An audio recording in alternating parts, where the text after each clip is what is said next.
Hi everybody and welcome to Linguiverse. I'm Laura and in today's lesson I'm going to share with you 4 very important tips to do very well and get a higher score in the speaking part of an official English exam. Any kind of oral speaking test where you're actually sitting with a live examiner. English proficiency exams such as IELTS, CAE, SCE are official exams taken for admission at universities, where English will be the medium of instruction, professional certification purposes, if you would like to apply for a job in certain countries such as Australia, Canada, the USA, and for immigration purposes, if you would like to move to certain places where English is the official language. So if you are preparing for an official English exam, today's lesson will be really helpful for you, since we're going to see quite general tips that apply to any section of a speaking test. But before we do so, subscribe to this channel and ring the bell to be notified with the new lessons we prepare for you, which can really help you reach your English goals. And now, let's get started. Tip number 1. Knowing what is expected from you. It's very important to know what the examiners expect from you, because that will help you prepare better for the exam. When it comes to getting a higher score, I often see students overthinking. I see that they start pausing, correcting themselves, hesitating, looking for very complex verb tenses and structures, as it happened to the student taking the test today. Look. Has your hometown changed much since you were a child? Yes, my hometown have changed a lot. Has changed a lot since I was a child, because at that point there wasn't many parks. There weren't many parks, and some other things, some other changes have been taking place in the last 5 or 6 years. Having all this pausing and hesitation will actually influence your score negatively, because you don't seem comfortable using the language. Everybody makes small grammar and vocabulary mistakes, and a bit of self-correction is okay as well, but don't get too obsessed. If at some point you realize you've made a mistake, just forget about it and go on developing your ideas. Remember that the examiner will be measuring your accuracy as much as your fluency. Your accuracy refers to correctness, how well or how correctly you use the language. If the vocabulary you use is appropriate, if your grammar structures are precise and adequate. Your fluency refers to language flow and naturalness, how natural you sound when you speak. If you can express your ideas and develop a topic in a coherent and confident way, if you can connect ideas naturally, if it's not a big effort for you to keep the conversation going on. So remember, what you say is as important as how you say it. Don't focus too much on being correct, just let yourself go. Tip number 2. Use rich vocabulary, expressions and idioms. We sometimes feel very comfortable and confident using common words that are rather overused, and we don't really show the examiner how able we are to use the language. As it happened to our student today. Look. What's the best place you've ever visited?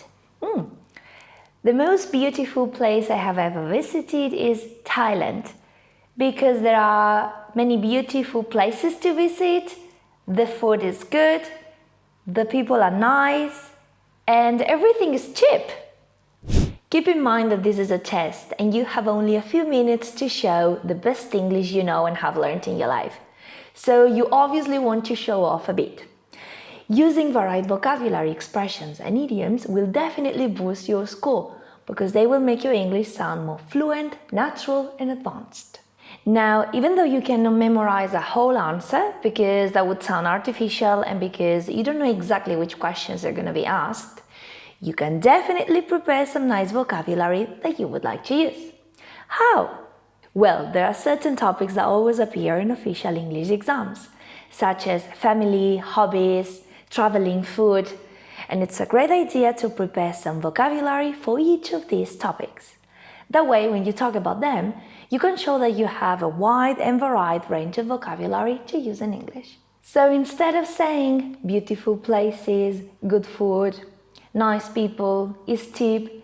You can try to use less common vocabulary like breathtaking landscapes, delicious cuisine, friendly locals, it's good value for money. All this will help you make a very good impression and therefore get higher marks. 3. Don't stay silent. Sometimes we may be asked a question that we don't know how to answer at first, but we can't just remain silent until an idea comes up, as it happened to our student today. What is the role of advertising?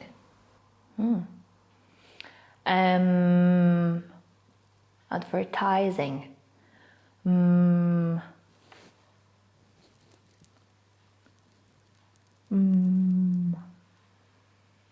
Well, instead of remaining silent, not knowing what to say, you can always use a few expressions that sound very natural, avoid long silences, and buy you some time to think about what you can say.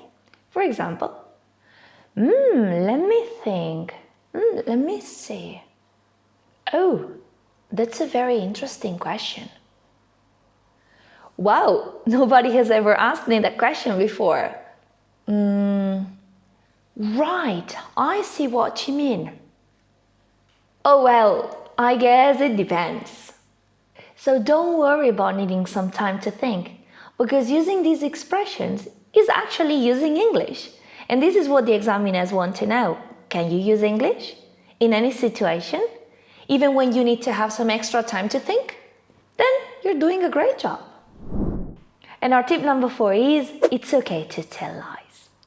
Of course, the best answers are those that are real facts and experiences in your life, because you'll be able to describe things in much more detail and you'll sound a lot more confident and coherent.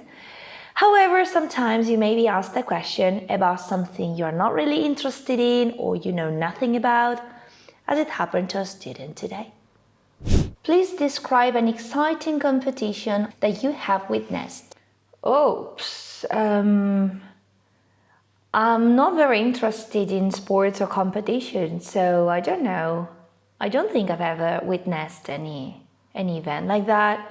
I don't know what I can say. Sorry, I have no idea. Keep in mind that the examiners don't know you, and they will never check your answers or worry whether they are the truth or not. They just want to see how good your English is. So if they ask you about something that you don't know much about, just make it up. As long as you give a coherent and consistent answer, stay on the topic, and develop your ideas using relevant and varied vocabulary, grammar, and connectors, you'll be more than fine. Now, also be ready to answer any extra follow-up question the interviewer or examiner may ask you. This is a good strategy you can use to increase your score when feeling a bit stuck and not knowing very well what to say. Remember that you are in charge, and you can decide who you are, what you want to say about you, and how you want to say it. So, let your imagination be wild. And here you are 4 very important tips to do well and get higher scores in the speaking section of an official English exam. If you found this lesson useful, like it, share it with your friends, and have a look at our social media, where we have prepared for you more mini lessons, resources, games, and much more. I'll see you again very soon, but until then, you can subscribe to this channel and have a look at any of these 2 amazing videos I've prepared for you. How to nail a job interview and what you can do to continue improving your English. Thanks for watching today, and practice this, enjoy it, and share it. Good luck with your English speaking test.